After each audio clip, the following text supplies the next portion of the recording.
Today we're going to be canning tomatoes and making them shelf stable. So if you would like to learn more about canning, make sure to follow along. And sometimes it's just interesting to learn something new that you don't ever plan on doing. So anyways, if you are new to the Cross Legacy, my name is Amy Cross, and the Cross Legacy is our family motto. I teach families all over the world how to save money on groceries, and a lot of that is by preserving produce so it doesn't go bad. So most of the time I'm just talking about grocery shopping trip to the next grocery shopping trip, but this time I'm talking about a 1-year harvest of tomatoes. So these were actually purchased at a farmer's market. They were not homegrown. I hope someday to be able to grow this many tomatoes at one time and be able to make a harvest like this. But in the meantime, most of your farmers markets will sell cases or bushels of produce items that you can get by the case. So this is approximately 75 pounds of tomatoes sitting here. I have washed it all in the vinegar wash like I teach. So it is 10 cups of water with a 1/4 cup of distilled white vinegar. And we are going to soak that for 2 minutes. That kills off any mold spores. So if there was any mold going on in that bushel, it kills it from everything else. And then I did lay them out here to dry because I washed these yesterday. And so they are sitting here drying. If you are just moving on to the next step on this, you wouldn't have to necessarily dry them. But I do wash them before I put them in the boiling water to remove the skins because I just don't want cross-contamination. So the next step after you wash them is you are going to core them and then make a little X at the bottom. And then we're going to put them in boiling water for about 30 seconds. And then we're going to take what is called a spider, and we're going to dip that into the water, get about 4 tomatoes out at a time, and put that in an ice bath. And you kind of just make that cycle go. And as it goes into the ice bath, then we're going to peel off the skins. And then I'm going to dice them up and put them in jars. So this whole process, since I'm here by myself, we're going to try to get a little bit of B-roll. This is a fun process. It's a long process, so you might see it get dark on me later because I started this in the afternoon. We are going to get these tomatoes in the boiling water and then the ice bath and remove the skins, and then we can move on to the canning process. If you're just meeting me, my name is Amy Cross, and this is the Cross Legacy, where I teach you how to save money on groceries. And one of the ways that I do that is by getting things during harvest time and preserving them. So if you don't want to learn how to can, that's okay. You can also take tomatoes when they're in season like this and core them and put them in bags in your freezer, and then they can go straight into a pot of sauce if you don't want to make them shelf stable. So today we're going to be talking about canning tomatoes. If you're looking for more resources on that, we have a whole list of other canning videos for water bath canning and some for pressure canning also, and we'll make sure to link some of those in the description so you can follow along for some of the other videos. So this is my stock pot that I use for soups and stuff. It's a 40-cup stock pot. So that is what I'm going to use to boil the tomatoes and then put them in the ice bath. But my water bath canner is just a really large stock pot over here. It's a really large stock pot. It looks like this, and it has a rack inside. So whenever you're canning something, you want to make sure that the jar fits in the pan with at least 1 inch of water over the top of it. So, and it has to have a rack or a trivet at the bottom so the jar isn't boiling on the bottom. So this is the quart-sized jar that's going to go in here. It goes up to about here, the quart-sized jar, so it has to have another inch of water on top of that. So if you only had a smaller stock pot, you could use smaller jars in it. You would just have to put a trivet down at the bottom. So you don't have to buy a special canner as long as it's tall. So this is called water bath canning. If we were doing something that wasn't high acidity, so any kind of vegetables, these are fruit, any kind of vegetables or meat products, those have to be pressure canned, and that's a whole nother canning method. And you can look up the green beans or the turkey stock canning recipes, and those have the pressure canner. And another note, I have a glass top stove. I'm super careful with it. I know that they can break, so I don't boil two things at one time. So I'm going to go through the whole process of getting the peels off of these tomatoes, and then I'm going to start boiling my jars. So you want to boil your jars for 10 minutes, empty in the boiling water to sanitize them before we fill them up. So normally, if I would have a gas stove, I could do both of these pots at the same time and kind of move that process along quicker. But since I have a glass top stove, that's too much weight to have two large pots of water on my stove. So I just have the one, and I'm always really careful not to like slide it off the burners too. So I use my cast iron on my glass top stove. Also, I know that's a no-no for some people, but we just do what we have here. I'm going to be canning these today in the regular mouth quart jars. You can do wide mouth too. I just have a bunch of regular mouth quart jars, and I try to save them for tomatoes or when I'm canning stock. You need to use brand new lids whenever you are canning. So you can always use those lids again when you're storing stuff in your refrigerator or your pantry, but canning, you need a new lid every single time you're canning. So it's just kind of an assembly line of this process here.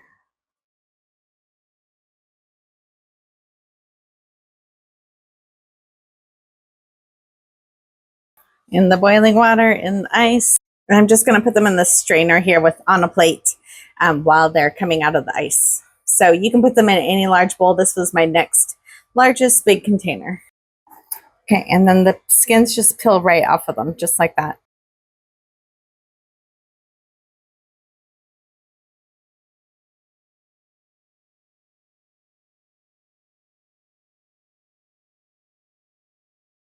There you go. You get the idea. There's my tomato skins. You can dehydrate these and make them into paste later.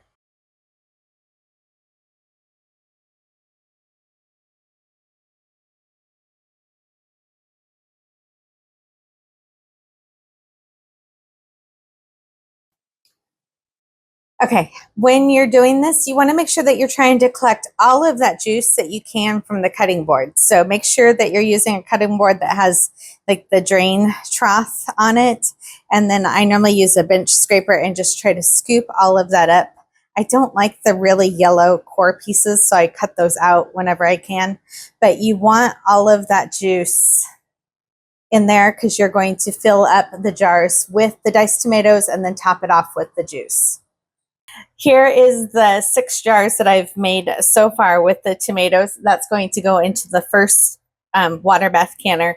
But I just wanted to talk about this. So each one of these jars don't have any extra added water in them. There's only the tomatoes and the tomato juice that came off of the tomatoes. So it's just full of tomatoes. And then you add 2 tablespoons of commercially canned lemon juice. So whatever lemon juice you want to buy, make sure it's commercially canned. It can't be freshly squeezed for canning. So it has to be commercially canned. And 2 tablespoons goes into each jar. And then you use this tool right here, which is called the debubbler. And you're going to poke it down in the jars until no more bubbles come up. So bubbles in your jar can cause botulism, and you want to avoid that. So you're going to tap it down. After I show you this next part, I'll show you how to do that, but I keep getting it dirty. So anyways, and then on this end, I don't know if I can do it well enough. Can you see there? So it's like 1 inch, 3/4, 1/2 inch, 1/4 inch.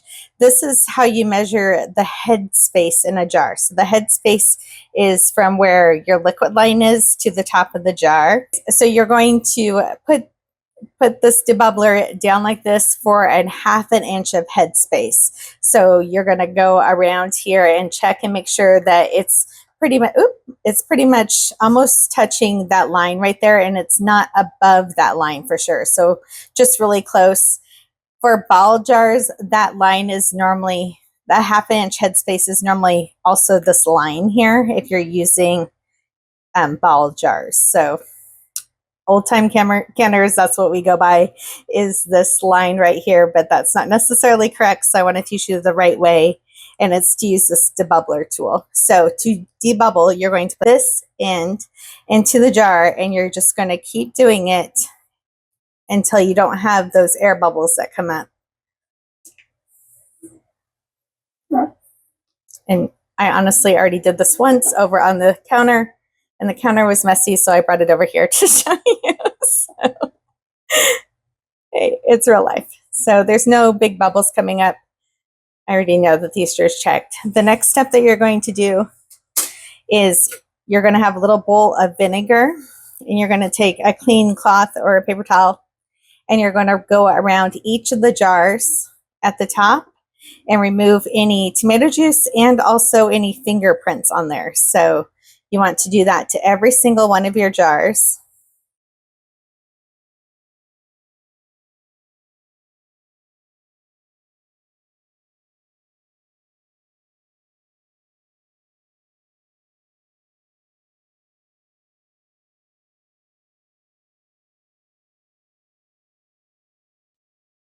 And then you're going to take brand new lids. I just rinsed these off. Stuck together. So brand new lids, they're going to go on top of each one.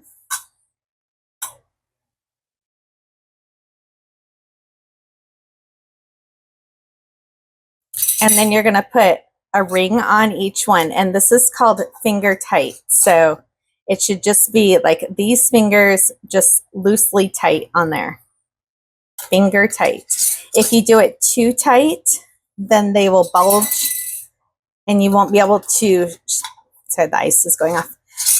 If you crank them on too tight, then your lids will bulge and have dents on them, and then they won't store very long. So just a little bit here.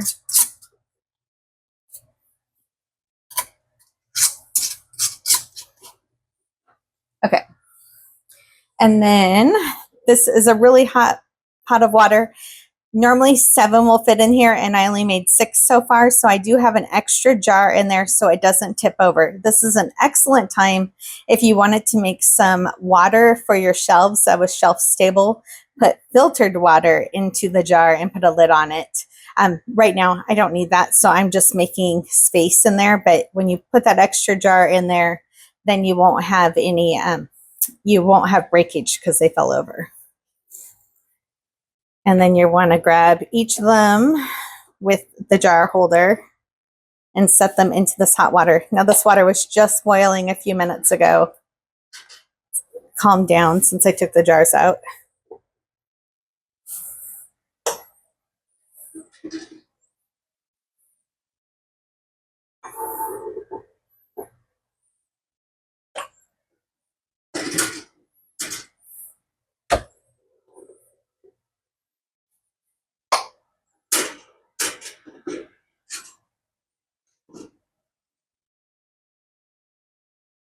I'm going to have too much water in here once I put the other jar, so I'm going to lift this one out and dump this water.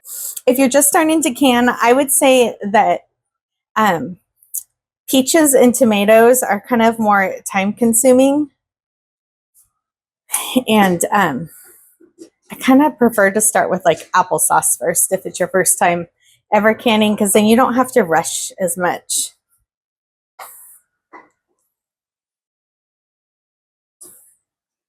I still have too much water in this, so I'm going to just take out some more water. All right, I'm going to get this up to a rapid boil, and then I'm going to set the timer for 45 minutes.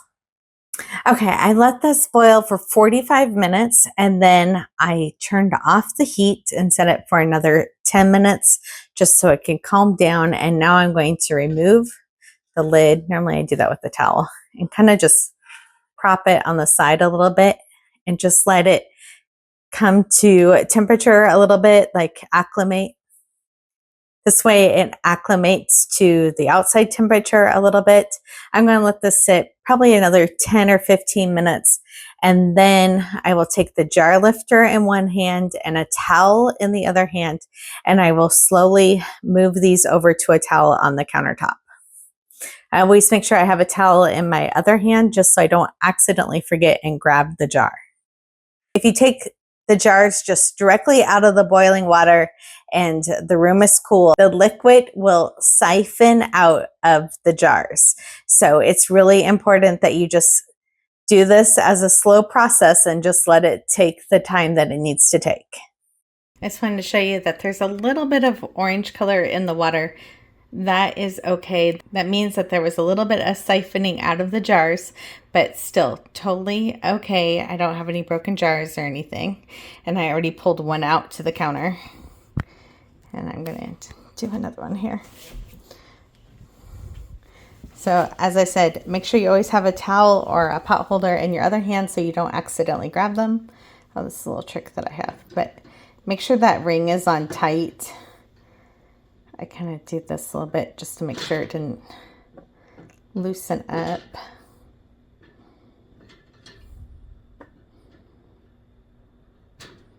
Sometimes they loosen up a little bit, but you don't want to grab it and drop it. Okay, so I lift it out like this. You're not supposed to tilt it. And I put a towel underneath it so I don't accidentally grab it with my other hand. And then set it down. Sorry, that was hard to film and show you at the same time. Okay, we're going to do another one. So I'm going to lift it out. I'm going to put the towel underneath and then take it over here. Okay, here we go.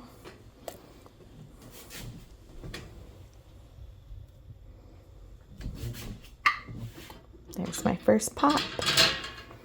I did turn the air conditioner off too, just so it wasn't a drastic temperature change in here as much. It's really hot today.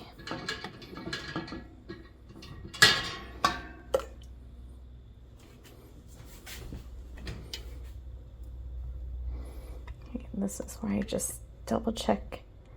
Now they can be tightened just a little bit more, but still that really finger loose.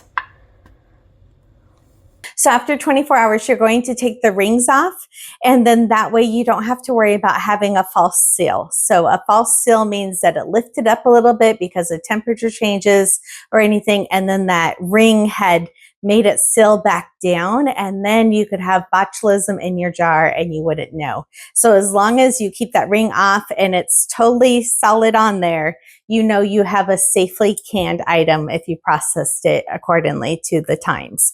So now, after I take the rings off, then I wash the jar. So you can either do that with a wet towel and dish soap, or I use just my all-purpose non-toxic spray that I spray on the jars. And then when I get done with that, I will write what it is and the year on it. I always do it in the fall, so sometimes I don't write what month it is, but I always write the year on it. And these will stay fresh in your shelves for about 3 years. If you'd like more canning kind of recipes, make sure that you follow the playlist that we're putting together for canning.